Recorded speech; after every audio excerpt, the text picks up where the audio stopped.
Hi, I'm Robert Dean, and I'm the innkeeper at Juniper Hill Inn. My partner Ari Nicky, and I bought this place about 3.5 years ago.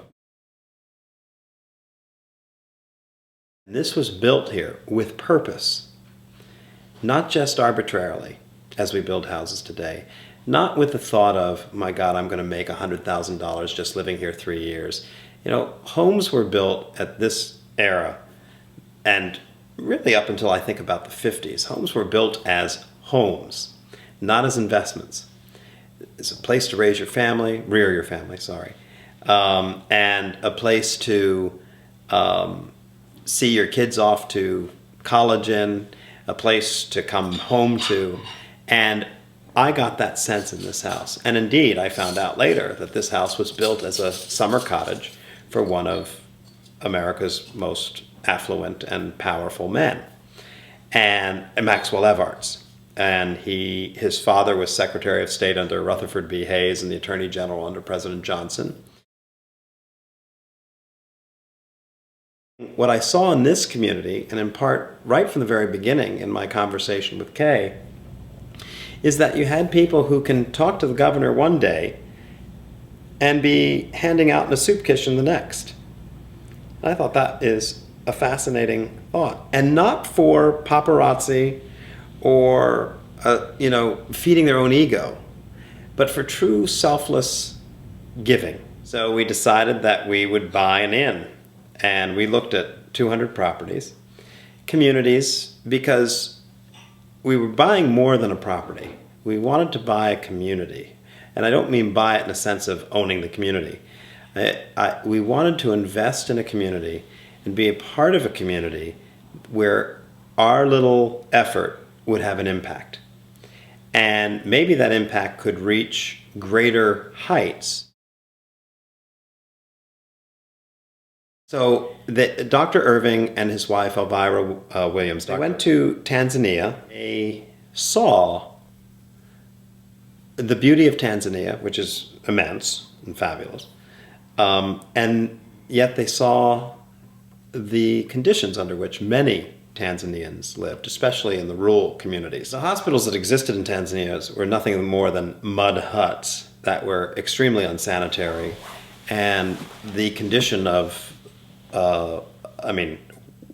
you would, for most of them, probably not feel comfortable in getting any sort of medical service. And they're not hospitals as we think of. They're one room, everybody's outside who's sick and you're seeing somebody inside. It's not conducive to really good medical care. And they decided to really dedicate their lives to building hospitals and schools.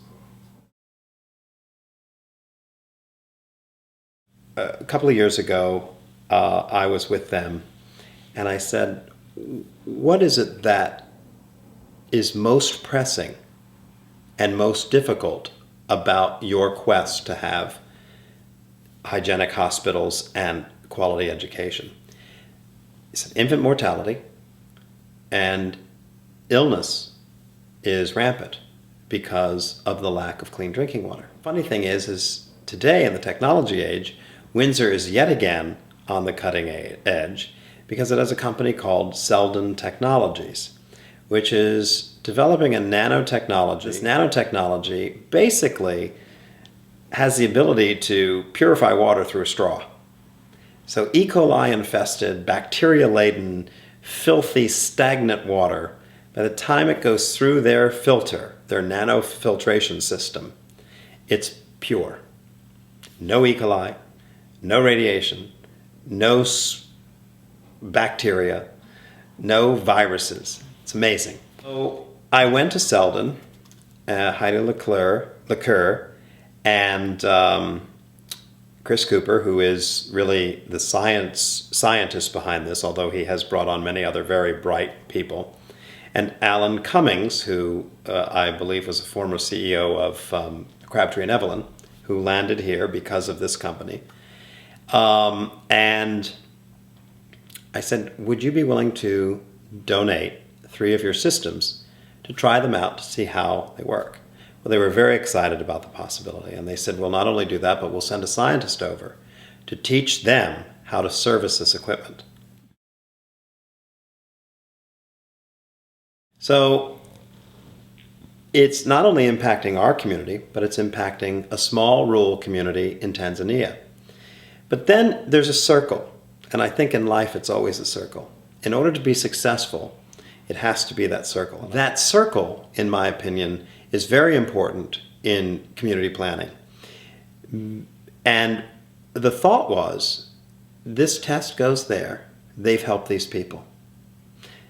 What happens is then I go to a company like Coca-Cola or Avion or Kellogg or Apple or any others, and I say, how would it feel if your foundation, which has plenty of money, even in this economy, but probably a little less now, but how would it feel to save 250,000 lives? Say, you can do that simply by buying the technology that has been developed in this small town in Windsor, by giving a head a grant for $250,000 to buy enough water for purification systems to go to Tanzania.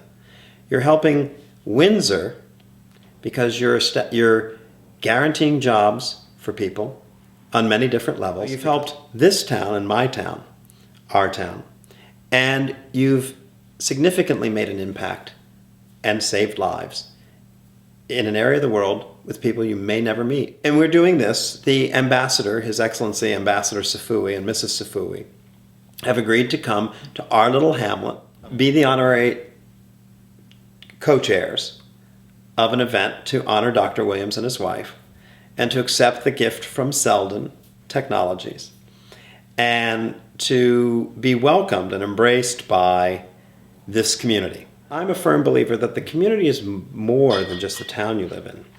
It's more than the state you live in. We're global. Technology has brought people who we never would have met into our realm in an instant, especially with social networking these days. So long story short, we have in this community the way to help another community and at the same time help ours. And that's what I want to be a part of. Well, my father, who's my hero, first of all, he was about the kindest, gentlest man that probably ever lived. Was one of the first people to volunteer to drop supplies into Hiroshima and Nagasaki, which was a volunteer mission because if you dropped them, you became exposed to radiation. He was an amazing jewelry designer, an amazing artist. He was an architect, he was an engineer. He was a pilot, obviously, in the Air Force. My mother and father are amazing role models for me. I asked my aunt as we were driving home, my great aunt, what is class? And she said, don't listen to that woman. Class is making anyone feel comfortable in your presence. Doesn't matter if they're the Queen of England or person who's begging on the street. And I always thought that was what it was about. And my grandmother, I'll never forget, I asked her one day what success was. And she said to me, to have positively impacted another human being's life is the definition of success.